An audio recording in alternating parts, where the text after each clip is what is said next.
Hello and welcome to the Talisker Whisky Atlantic Challenge 2022 for another arrival today, or it's already tomorrow. Roaring 40s are coming into the finish line. Hello, lads! We've got Dan rowing and Ian steering. Roaring 40s are our 31st team to arrive in the Talisker Whisky Atlantic Challenge this year. They started rowing on the 12th of December last year, and they're coming in now, having spent over 50 days on the ocean, continuously rowing from the Canaries all the way to here, Antigua. We are live in Antigua. It is 1 o'clock in the morning here. The wind is blowing. And Dan is pulling super hard to get into the finish line. Really amazing. I'm Charlotte, your live reporter. Thank you so much for joining us, everybody. Let us know where you're watching from. Send in your messages of support for the lads. I'm sure they'll be wanting to read them later. We are live on Facebook and on YouTube. 10 meters left. And you are watching the Roaring 40s rowing into the finish line after 3,000 miles of ocean rowing. 53 days at sea. Our 31st team out of 42 that are in the race currently. And they've just done it. Dan couldn't wait to get off those oars. On board, Dan Wise and Ian Yates, both from the UK. These guys met in Mallorca. Great job, boys. Really lovely. A campaign that's nearly 3 years in the making. As I say, Dan and Ian are mates who met in Mallorca. They actually met at a barbecue and in their early to mid 40s. Yeah. Point that out, Dan. Dan just pointing out there that he's the one that's in his early 40s. What a strong fish. These guys took a southerly course throughout the first week with the aim of catching the trade winds to make it a little easier going west. Good to see you guys. But the initial winds, conditions, the currents, the swells, they kept pushing them east towards Africa, which is in completely the wrong direction.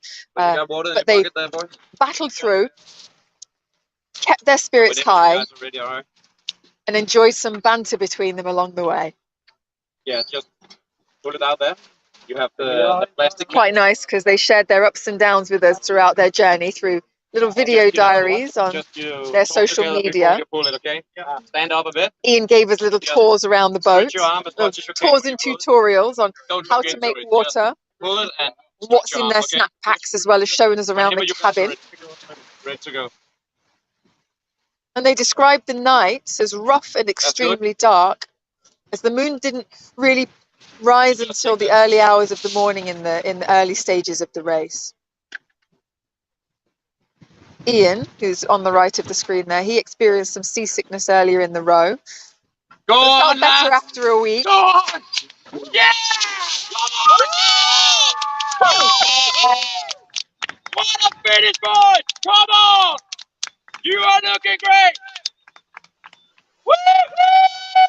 Yeah! You've just rowed 3,000 miles across the Atlantic. Well done! Woo! Go on! Woo!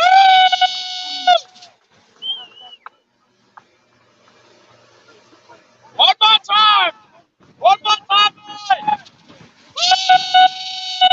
This is the Talisker Whisky Atlantic Challenge, and you are watching the Roaring 40s, our 31st team out of 42 teams in the race this year. Coming up one more time, gentlemen! Woo! Go on! Yeah! Woo!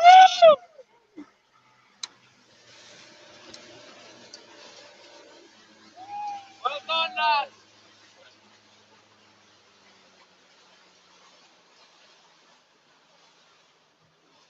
what a lovely, lovely finish for the lads. As I was saying, Ian experienced some early seasickness in the first week there, which is always a challenge because everybody's getting used to being on the water during that first week. But it eased after a week. It eased, but only then to feel it again over Christmas when the low pressure system kicked in, which really affected appetites as well at that time. They spoke of how hot the early days were, both on deck and particularly when in the cabins, making the afternoon shift and sleeping really difficult and uncomfortable. And they experienced frustration when the cloud cover prevented their solar panels from charging their batteries as they required direct sunlight.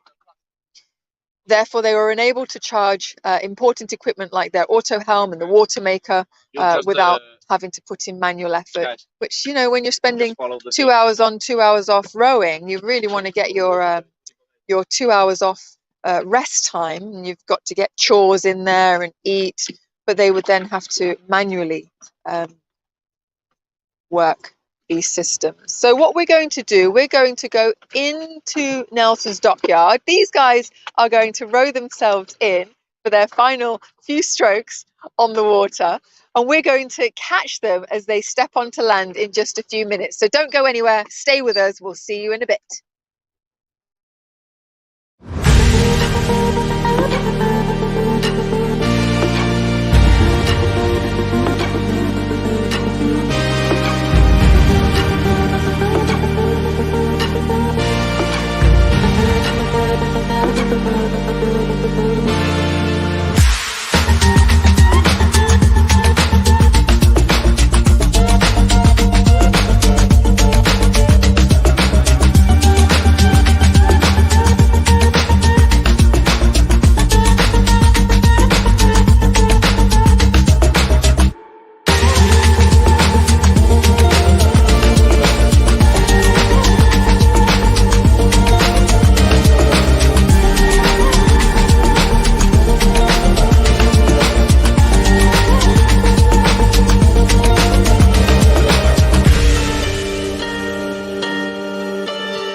We are back. The Talisker Whisky Atlantic Challenge for the arrival of Roaring 40. Welcome to Antigua!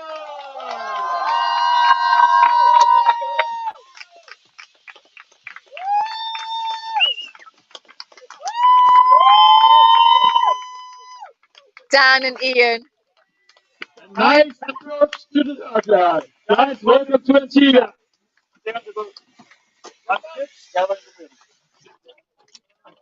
Well done, guys.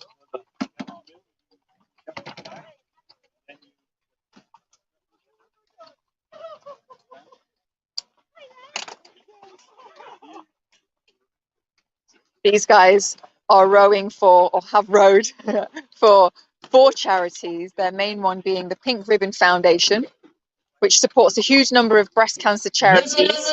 Let's make some noise for the Union and Team Roaring 40s!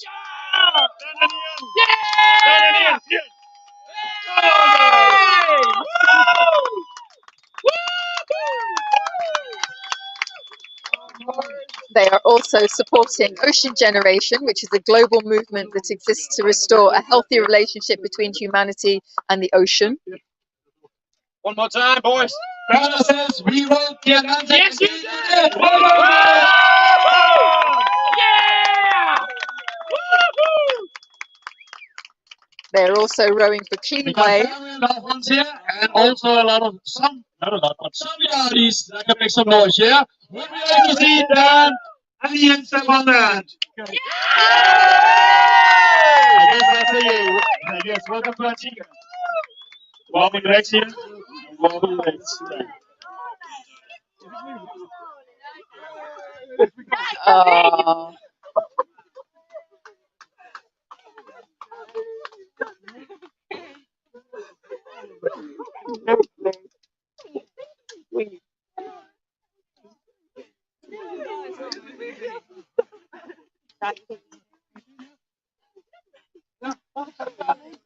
And the 4th charity that they're rowing for is Joyron Foundation, which helps children in need within the Balearic Islands.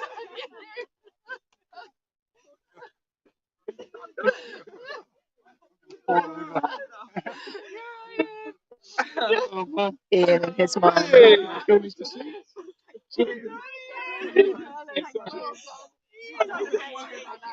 So proud. Oh, you did so well. Oh my God, you guys are Very strange. And these guys enjoyed Friday treats It's time to step onto the podium. Okay. and their Friday treats consisted of Pringles and Diet Coke. But their daily treats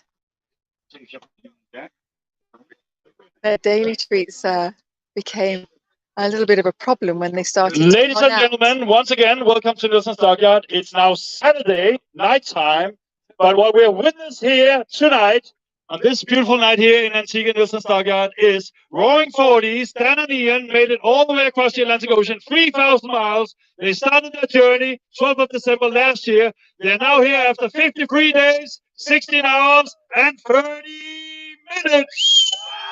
Come on, guys! Everybody, come on! We have a certificate of achievement and some gift bags from Antigua and Barbuda government handed over by fellow ocean rower Kevinia here from Antigua. So a big applause for the guys. Come on, Ian.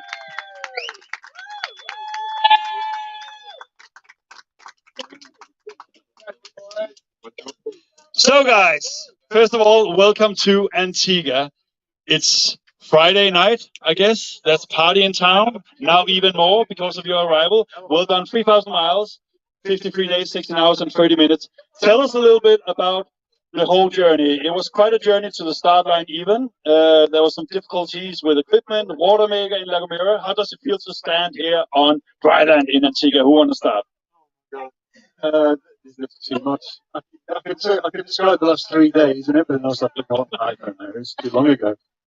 The journey, yeah, like Gomera, that was complicated. There were all kinds of little hiccups with our boat, and at the very last minute, we got her in the water, and were able to set off. And I remember that moment setting off, and you see the headlands to your right, and off you go to the horizon. And then the rest is kind of a blur. And lo and behold, 53 days later, here we are. Dan, a few things behind the blur. It's been quite a journey. We feel like we've rode the 3,000 miles again this last 300. We couldn't believe it when there was no wind. We were rowing upwind actually, so it's been incredible. Ian's been a great partner to do it with, and thank God. Otherwise, I'd be still out there. We're never coming back. So that's a good one. Thank you. A big applause for the team. Any wildlife experiences out there? Beauty of Mother Nature. A few. We had a couple of whales. I'm going to have to Google what they were. I can picture them, but I don't know what they were exactly. There were birds. We had these little petrel birds that were just there every morning and every evening, just to it became a sort of symbol of the whole journey, really. And then there was the first occasion we cleaned the hull of the boat, and there were lots and lots of mahi-mahi in the water, and that was great to see because when there's lots of fish, there's obviously no shark. We got in, and then all the fish disappeared, and then we climbed back on the boat, and lo and behold, there's a big dorsal fin coming past the boat, so we saw some shark as well. So. Part of the experience in the world's toughest row. The biggest challenge out there, Dan? Biggest challenge was just staying mentally together. I mean, when something happened, we had to put the power anchor out right when we thought we were home and dry for Antigua, and the mental strength just to think, just another week. And we said so many times, it's only another few days. It's only another few days. But it's incredible to be here. Huge thanks to Atlantic Campaigns for what you guys do and the welcome and everything. Thank you all so much. Thank you. Well, we didn't row the Atlantic, you guys did, and you did it in a time of 53 days, 16 hours, and 30 minutes. Ladies and gentlemen, let's wake up the entire dugout with a big hip hip hooray for Roaring 40s. Dan and Ian. Hip hip! Hip hip! Hip hip! Well done, guys. We're doing a live stream now on YouTube and Facebook with Charlotte here. After that, you're playing with your loved ones and your first nice meal on dry land and probably some cold drinks. But first, over to Charlotte. Come down here, guys. Oh, careful. Hold on. Feel free to stay holding on. And then getting nice and close. If I can get you to just come over this way, because there's a light right behind you. That's good. Okay. Hello. Hi. Speaking about food, what happened to your snacks and stuff across? We didn't bring enough. Oh, right. In that respect. Right, we did okay, but Okay. What happened to the coffee? Well, Coffeegate. yeah, we had an incident I can't even remember when that was. Early on. First week maybe. And we realised quite how delicate the balance of the boat is during that incident, and a few things got washed over. Oh dear. Including a jar of coffee. Including the coffee. Nearly in. Oh no. It's okay, so I'm strapped on. So. Very important. And then you ran short of tea. The tea we were rationing right until the end, and actually the last week we were doing really well, sharing a tea bag, and then maybe saving that tea bag for another brew later on. And actually our gas ran out before the tea bags were finally finished. So we did well with that. Ran out of gas on about 4 days ago. So you were eating. How were you eating your food? Cold food. Yeah. Oh. Ew, yeah. Oh. Yeah. So now, Dan, you're quite used to being on the water. Yeah. You're a sailor. Yeah. Yeah. Ian. Yes. What's your experience on the water? Well, I'm not used to being on the water. It was a sort of a journey of educating me for Dan, really. The first half of the race, every single thing we did seemed to be a lesson for me, and Dan sort of trying to say, there you go, now you need to think a bit more like a mariner in that respect. He just said to me as we were coming in, actually, and I was steering and navigating us in, how it becomes sort of second nature, and you're reading the water and you're reading the clouds and the wind and all that sort of stuff. So, a few weeks on the water, it's been a good education. So what do you think, what have you learnt about yourselves? Have you had any time to think about, well, you've had a lot of time, but has it kind of sunk in yet about what you've learnt about yourself after this row? Definitely, yeah. It's been a tribute to all the highs and lows and ups and downs to what you go through in life, and yeah, it's certainly. I think we were saying earlier on, it's we're not sure we've ever had to be this patient for anything in your adult life. You know, day after day after day. You know, the expectation of managing things, and it's been yeah. Certainly, I'm not. I don't have very much patience for wanting to do things, and it certainly gives. Well, I don't know it's taught me it, but it's made me appreciate that you have to have it. Yeah. Sure. Yes, I hear you. And then you've got your friends, family, people back home that couldn't make it here to be with you. Anything that you would like to say directly to them? I think in general, I mean, we've been overwhelmed throughout the whole race. We've had our friend Lucy, who's been handling our social media for us, and every day she's been sending us. Doing a wonderful job, might I add, Lucy. Well done. Really great job. And she's been sending us screenshots of all the comments and the remarks from people. And we never realised quite how involved everybody would be. And you know, people who I went to uni with 25 years ago, who I've not spoken to since, who suddenly popped up and said something, and I've been watching it.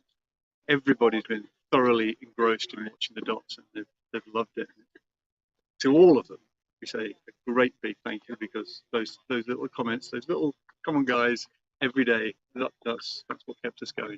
And you may have inspired a few future rowers out of that as well. You know what, we actually have. we've been contacted by a few people that we know about wanting to do the races after watching it, and yeah, and I just want to say hello to my two daughters in Cornwall. So they're listening. If they watch it later, then hey, Cecil and Sol, I love you much, and this one's for you. Oh, that's really lovely. Very nice. Thank you, guys. You've got more important things to be doing now. Thank you for your time. Enjoy Antigua. Thanks. Come this way. Time for a meal, guys. Let's give them a big applause. Next arrival tomorrow at pairs team coming in 2 in a row around 10 o'clock, 10 a.m. tomorrow. So that's it. Roaring 40s are here. So pairs team, they've come in. And next up, we have another pairs team, 2 in a row, as Carsten said, around 10 o'clock tomorrow. And then tomorrow night, there'll be another team, Dragonfish, coming in. So don't miss any of that tomorrow. Keep an eye on the notifications that come out on the Atlantic Campaign social media pages. And we look forward to seeing you tomorrow. Thank you so much for joining us.